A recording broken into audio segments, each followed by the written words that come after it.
Oh, kamusta mga kapwa ko Green Vanguards? Grabe, naalala ko pa yung feeling, yung kaba at excitement pag OJT season na.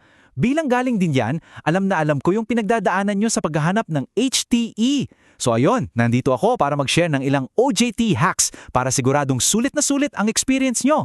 Tara, simulan na natin! 600? 600 oras. Yan yung magic number natin. Isipin nyo, 600. Ang tagal nun, di ba? Sobrang daming pwedeng mangyari dyan. Pwedeng sobrang dami mong matutunan, pwedeng mag-grow ka professionally, o pwede ring masayang lang lahat yan. At dyan na pumapasok yung pinaka-importanteng tanong, saan mo nga ba ilalaan yung 600 hours mo? Kasi guys, ito na yung chance natin para mag-level up.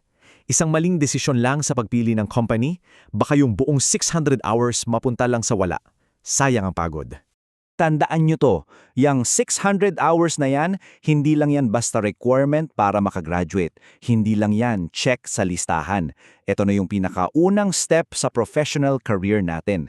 Kaya dapat every single hour counts. Okay, so first things first. Unang-unang hack, maging detective mula tayo. Bago pa man tayo magpasa ng resume o ma-excite, kailangan munang i-background check yung kumpanya.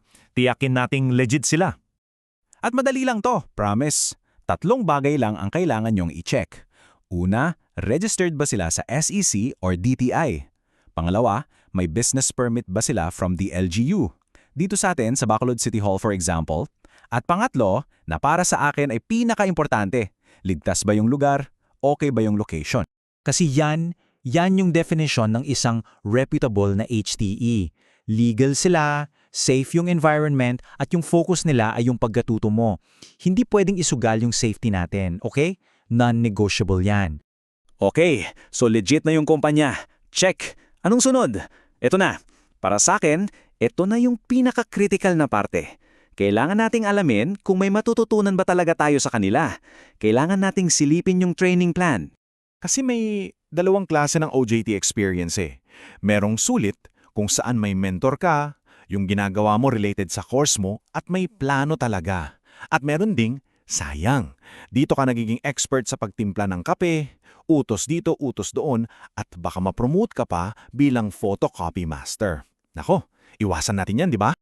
At eto, pakitandaan nyo to, diretso to sa guidelines. Hindi tayo OJT para gawin yung trabaho ng isang full-time, regular na empleyado. Bakit? Simple lang. Andyan tayo para matuto at mag-training, hindi para maging libreng labor. Period.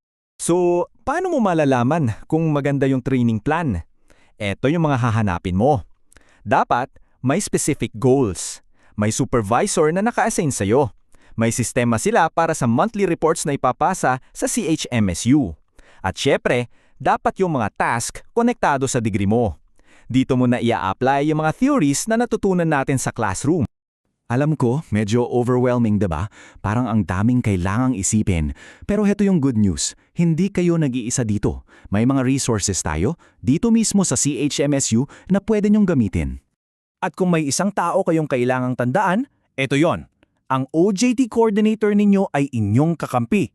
Sila yung best friend nyo sa buong journey na to. Please, wag na wag kayong mahihiyang lumapit sa kanila. Isipin nyo, mayroong kayong CHMSU OJT Toolkit. Una, pwede nyong hingin yung listahan ng mga HTEs na approved na ng school. Pangalawa, kung may iba kayong type na company, ipa-approve nyo muna sa Dean. Pwede ring ipa-check sa coordinator nyo yung lugar. At pinaka-importante sa lahat, basahin nyong mabuti yung MOA, yung contract, bago kayo pumirma. Word for word, guys. Okay, sige. Pag-usapan natin yung tanong na alam kong nasa isip nyong lahat.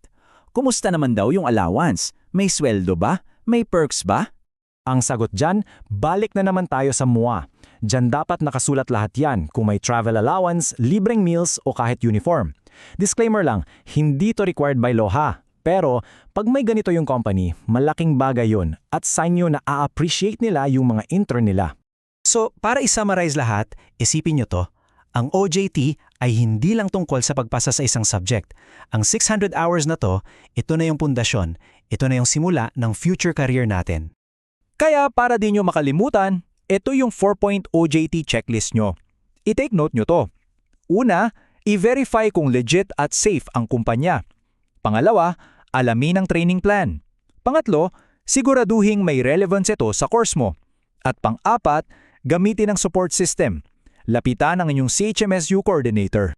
Kasi sa totoo lang, ang OJT nyo, ito yung magiging unang chapter ng professional story nyo. Ito yung unang-una nyong ikikwento sa job interviews. Kaya naman, make sure it's a good one. Galingan natin. Kaya, iiwan ko sa inyo yung tanong na to. Pagkatapos ng 600 oras, ano ang magiging kwento mo? Good luck sa inyong OJT journey, future professionals ng CHMSU. Kaya nyo yan!